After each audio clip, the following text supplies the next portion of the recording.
రాష్ట్ర ప్రజల్ని ఏమార్చేటువంటి ప్రయత్నం నిన్నటి నుంచి జరుగుతున్నటువంటి సందర్భాలు మనం చూస్తూ ఉన్నాం. స్థానిక శాసనసభ్యులు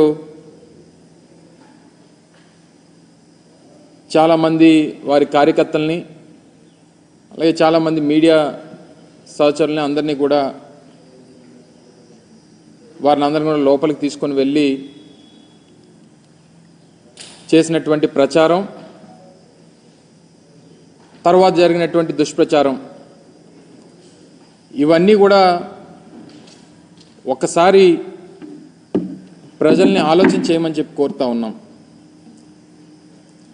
ఋషికొండ మీద గడిచినటువంటి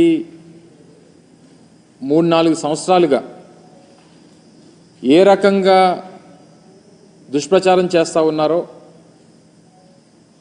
దాని మీద ఎన్ని రకాలుగా అడ్డంకులు సృష్టించాలనేటువంటి కార్యక్రమాలు చేశారు అనేటువంటిది మనం అనేక సందర్భాలు చూసాం. అనేక కోర్టులకు వెళ్ళారు, అనేక పర్యావరణానికి సంబంధించినటువంటి కేసులు వేశారు. వీటినన్నిటినీ కూడా అధిగమించి ప్రభుత్వం చేపట్టేటువంటి కార్యక్రమాలని, ప్రభుత్వం చేపట్టేటువంటి నిర్మాణాలని పూర్తి చేసేటువంటి కార్యక్రమం చేసి దాదాపు 4-5 నెలల క్రితం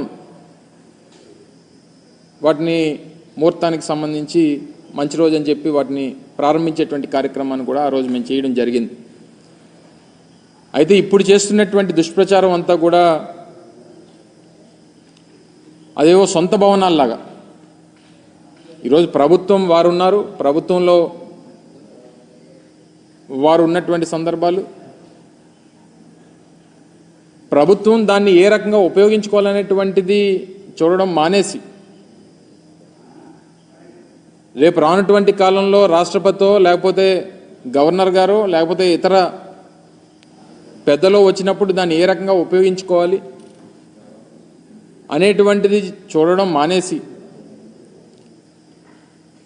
దాన్ని ఇంకా జగన్మోహన్ రెడ్డి గారు ఇల్లులాగే చిత్రీకరించేటువంటి ప్రయత్నం చేయడం అనేటువంటిది సమంజసం కాదు. దాన్ని తీవ్రంగా ఖండిస్తూ ఉన్నాం. ముఖ్యంగా జగన్మోహన్ రెడ్డి గారు మేము అధికారంలో ఉన్నప్పుడు విశాఖపట్నాన్ని ఎగ్జిక్యూటివ్ క్యాపిటల్గా చేయాలనేటువంటి ఒక పాలసీని మేము తీసుకోవడం, దానికి అనేక రకాలైనటువంటి అడ్డంకులు సృష్టించేటువంటి కార్యక్రమం చేశారు. మళ్ళీ అధికారంలోకి వస్తే ఇక్కడి నుంచి పరిపాలన మొదలు పెట్టాలనేటువంటి ఒక నిర్ణయాన్ని ఆ రోజు జగన్మోహన్ రెడ్డి గారు ప్రకటించడం జరిగింది.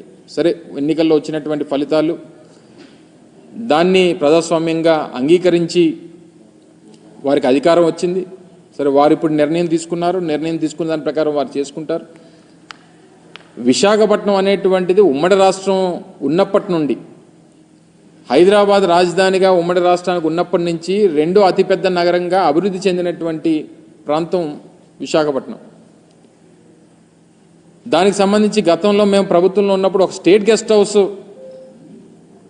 మన భీమిలి రోడ్లో దగ్గర నిర్మాణం చేయాలని చెప్పి నిర్ణయం తీసుకున్నప్పుడు కూడా దాని మీద కూడా కోర్టులో కేసులు వేసి దాన్ని అడ్డుకునేటువంటి ప్రయత్నం చేశారు. జగన్మోహన్ రెడ్డి గారు విశాఖపట్నానికి రాజధానిగా ప్రకటన చేసిన తర్వాత ఆ నిర్ణయంతో ముందుకు వెళ్ళాలనేటువంటి ఆలోచన చేసినప్పుడు దాని మీద ఒక కమిటీ మేము ఆ రోజు ముఖ్యమైనటువంటి ఐఏఎస్ అధికారులందరినీ, సీనియర్ ఐఏఎస్ అధికారులతో ఒక కమిటీ వేయడం, వారు కూడా దానికి సంబంధించి ఈ భవనం అయితే బాగుంటుందనేటువంటి అభిప్రాయాన్ని తెలియజేయడం,